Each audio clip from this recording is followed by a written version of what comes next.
नमस्कार, तू हिरे माझा मितवा सिरियलचे प्रोमो पाहण्यासाठी चॅनलला लाईक सबस्क्राईब नक्की करा। आज आपण पाहत आहोत इथे अर्णवने डिवोर्स पेपर आणले आहे आणि ते ईश्वरीला देऊ केले आणि सांगितलं आहे याच्यावरती मला सही हवी आहे आणि मला ह्या नको असणार नात्याला कायमचं संपवायचं आहे, तुझ्यापासून सुटकारा हवी आहे, मला ह्या पेपर्सवर साईन कर। तर ती म्हणते तुम्हाला कळतं आहे का तुम्ही काय करताय, डिवोर्स पेपरवर सही करायला लावताय। तर तो रागाने हो म्हणतो आणि निघून जातो। ईश्वरी नाराज होते, आईकडे येते, आईला सगळी घडलेली हकीकत सांगू लागते आणि ते ऐकल्यानंतर तिची आई तिला शांत करते, रडू नको। आत्ता ह्या क्षणाला अर्णव चिडलेला आहे, रागावलेला आहे, त्याच्यामुळे तो असं काही बाही बोलत आहे।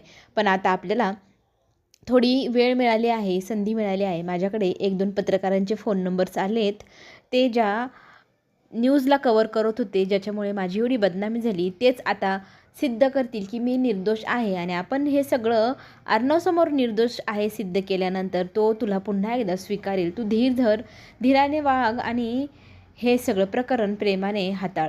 प्रेमाने राग घालवता येतो। ठरल्याप्रमाणे आता ईश्वरी कामाला लागली। अर्णवचा राग घालवण्यासाठी त्याला भाजी आणि गरम पुरी दिली। गरम पुरीत वाफ असते, त्याने चटका बसतो। अर्णव रागवतो आणि तिथून निघून जातो। तर ईश्वरी त्याला म्हणत असते, हा जो काही राग आहे ह्या पुरीसारखा आहे, याची वाफ निघून गेली की प्रेमही तुमचं माझ्यावर जसं पहिले होतं तसं होईलच, याच्यावर माझा विश्वास आहे।